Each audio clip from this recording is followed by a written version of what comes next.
Welcome to this edition of Inside America's Boardrooms.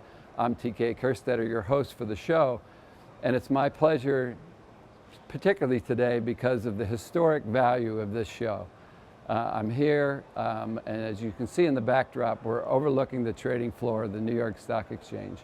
And joining me for this historic occasion is the president of the New York Stock Exchange, Stacey Cunningham. Welcome, Stacey. Thanks, TK. So, a little history. You know that this show started here back in 2010. So, we've had 420 plus shows since then.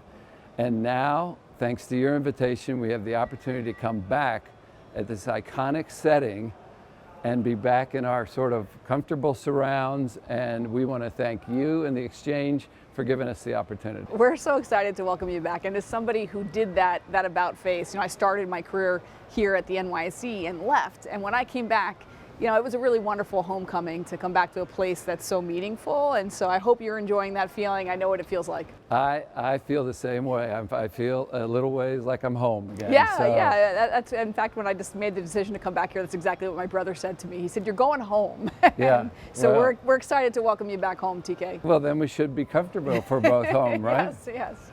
So my experience, obviously, when I was here at the NYSE was that the NYSE was certainly one of the leaders in board issues, and they did that through a lot of their governance work. They did it through their listing requirements, and I think it's factual that today the NYSE is still the only exchange that mandates that boards do board evaluations. Board evaluations is so important to the investors these days, and I'm sure that you're in the thick of that and still realize all the values of why you need to stay connected with the boards of your companies. Absolutely, and when you look back at the history of the New York Stock Exchange, we've always had a history of the highest listing standards and making sure that companies are held to a higher standard than even federal regulations might hold them to. And so that's been a big part of the NYSE's history, and it's a big part of our future, because having well-governed companies gives investors the confidence that we're putting our stamp of approval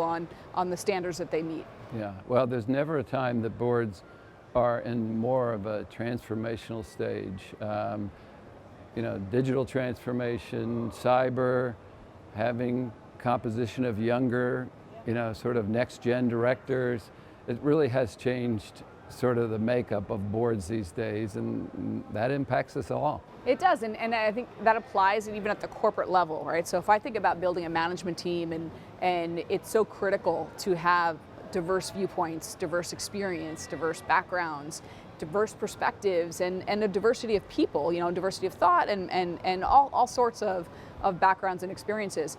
That translates in exactly the same way at the board level. It's really important to have a board then that has that same experience. And one of the evolutions that we've seen over the past few years is what's being asked of companies is changing.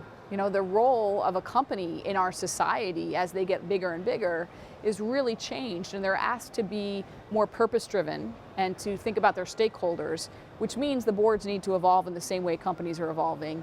And as our threats evolve on the cyber front or others, now it's important, more important than ever, to have a board with diverse backgrounds and experience so they can actually be helpful and additive to running that business in some ways.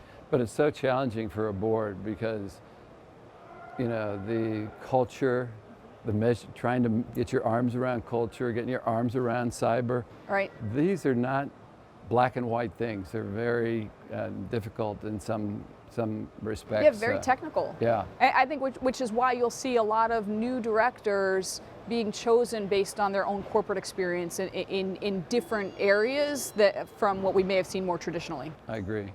So let me change gears a little bit. I'm sure our audience is curious about sort of what are the big issues sort of floating around the exchange these days. Well, if you think about the mission of the New York Stock Exchange and what it's been for over 2 centuries, is to help great companies raise money so they can go out and change the world and provide investors with an opportunity to share in their success. And one of the troubling things that we've seen over the past couple of decades is the number of public companies is down by half, which means investors are denied those opportunities. And they're denied the opportunity for many of the companies that are waiting later in their life cycle to become public. so the investors miss out on that steep growth trajectory earlier on. So one of the things we're focused on is right-sizing regulations, addressing some of the barriers that companies have to becoming public companies, and making sure there's an equal balance of what we're asking of public companies versus what's asked of private companies, so that they don't choose to opt out of the public markets. Because I think there's a real social good in being a public company by providing those opportunities to the everyday investor.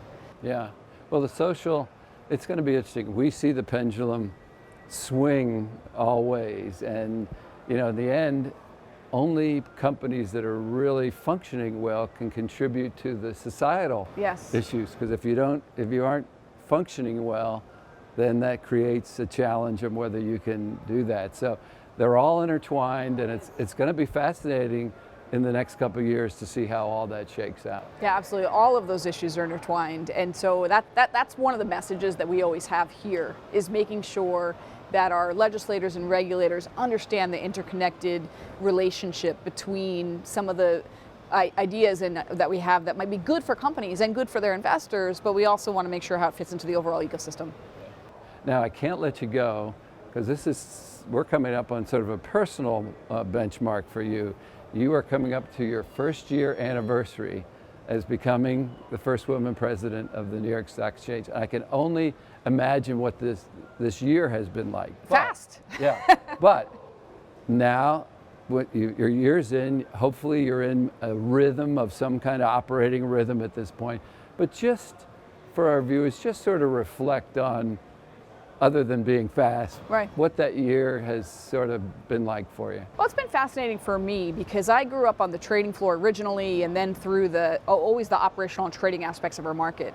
So over the past year, I've really gotten to spend a lot of time with the leaders of our listed companies and to hear their challenges and opportunities across different geographies and different sectors. And so that's really been probably the most interesting change over the past year for me.